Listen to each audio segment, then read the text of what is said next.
The Chinese Civil War lasted from 1927 to 1950. It was fought between the nationalists Kuomintang and the Communist Party. The nationalists were led by Chiang Kai-shek, while the communists were led by Mao Zedong. The nationalists fled to the nearby island of Taiwan in 1949, taking with them China's massive gold supplies. The People's Republic of China is declared by Mao Zedong on October 1st, 1949. China is faced with many problems. Food output is low, the population grows about 15 million people a year, currency is worthless, and cities and infrastructure are disrupted. Mao enacts many laws. Some are good and some aren't. Hard work is rewarded, while disobedience is punished.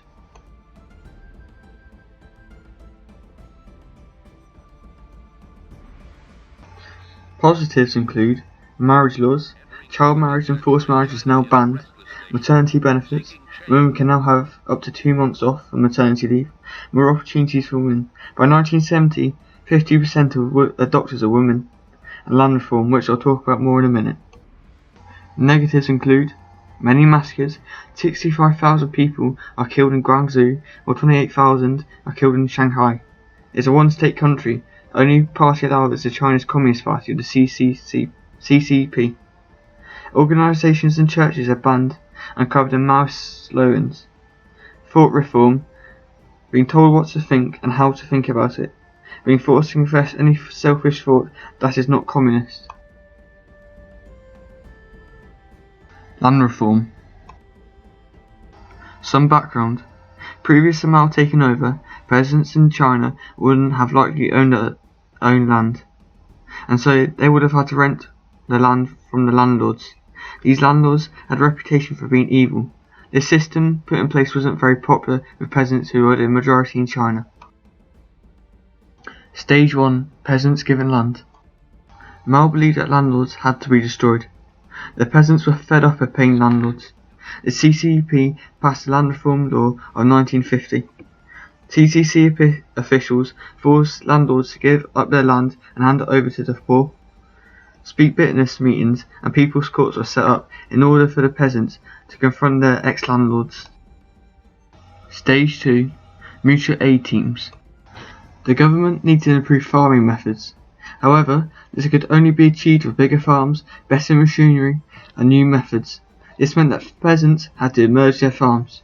Mao knew that the peasants wouldn't like this, so it was introduced slowly. Eventually, around 7 to 10 families would share their tools and animals. They would still farm their own land though. Stage 3. Collectives. Later, lower stage cooperatives, sometimes called simple collectives, were formed where land was farmed collectively but owned individually. Families worked together and shared their profits between them. There would have been about 30 to 40 families in a collective. Eventually, these would expand into higher stage cooperatives, or advanced collectives, with 300 to 400 families working per collective. By 1956, nearly the whole of China was organised into higher stage cooperatives. Stage 4. People's Communes. The final stage began in the late 1950s. The problems with China's population became severe, because food supplies couldn't meet the rising population. Mao's solution was to bring the peasants under central control and order the creation of people's communes. These often contained as many as 25,000 people. People in the communes did not own their own tools or animals, as it was all owned by the commune. What about China's relationship with the Soviet Union? Mao first visited Moscow in 1949. The Soviet Union and China signed a Treaty of Friendship in 1950. In 1952, the Soviet Union sent advisors to China to help during the FiveYear Plan. What is the FiveYear Plan? The FiveYear Plan was an incentive to improve China's industries, especially coal, steel and oil. Mao was faced with many problems when he came to power. China was from the back of 2 wars, inflation was high, The government was in serious debt and was a rapidly growing population. Lots of money was spent on big industrial projects. The Soviet Union gave China 300 million in credits to spend on their projects and sent 10,000 Russian advisors. This was the only time that Mao used expert advisors because he hated the power the knowledge gave him. Many of China's targets were met and the economy even grew by 9%. But what next? The 100 Flowers Campaign. The 100 Flowers Campaign was a campaign launched in 1956 by Mao in order to hear the opinions and views of the Chinese people and Mao's laws and policies. Chinese people would get persecuted by the government if their opinion did not agree with Mao's.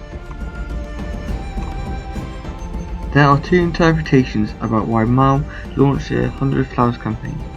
The first being that he generally expected to hear only positive feedback, but the other is that Mao did it on purpose in order to get rid of his enemies. Around 500,000 people were attacked during this period. Up next is a Great Leap Forward from 1957 to 1962. Mao wanted to industrialise the Chinese countryside of China's rapidly growing population. Mao argued that the future of China was not to develop industrial cities like the Western USSR, but to develop small-scale industries in the countryside.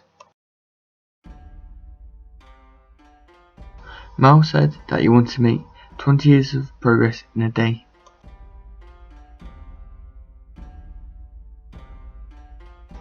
Mao told the peasants to come in from the fields and to turn their attention to making backyard steel. Peasants were told to melt down anything they could, like blocks and doorknobs. They were then told to melt these in handmade furnaces, usually made of mud and of hair.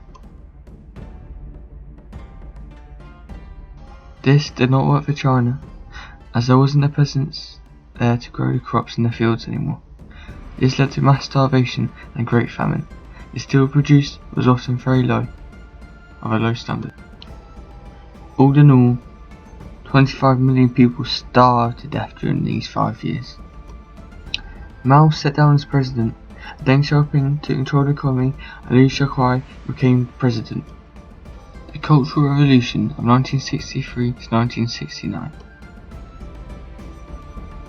What is the Cultural Revolution? Mao believed that China was being led down a capitalist road and heading away for his ideal plans for his country.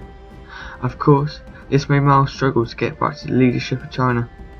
The Cultural Revolution was an attempt by Mao to take control of China again.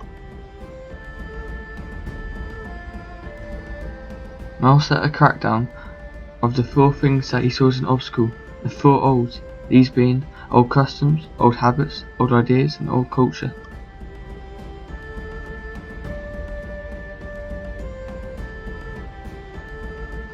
Mao ordered his Red Guards to attack the 4 olds no matter what.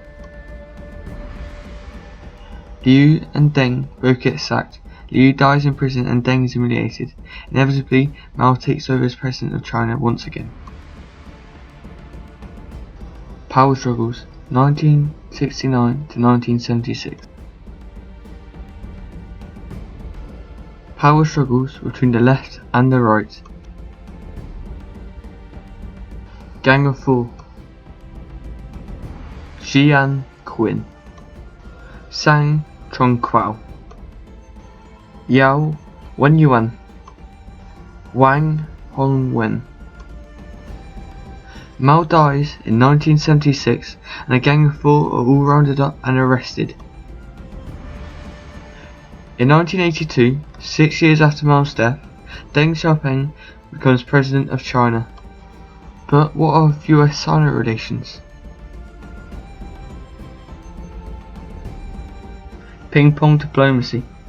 In 1971, the US table tennis team becomes the first American sports team to play in China for about 20 years. Pingpong Diplomacy really opened the doors of the relationship between China and the US. At the time, relations between China and the USSR were poor. 1971, and China gets accepted onto the Security Council of the United Nations. In 1972, US President Richard Nixon visits China and really boosts the two nations' relationship. What sparked China's relationship with other countries? In 1950, China sent troops to help the North Koreans fight NATO and South Korea. In 1950, China sends her army into Tibet.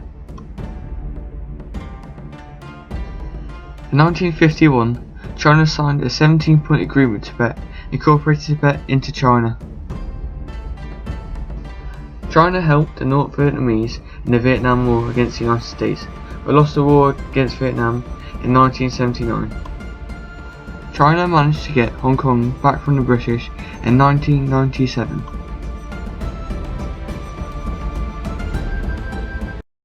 As well as Macau back from Portugal in 1999.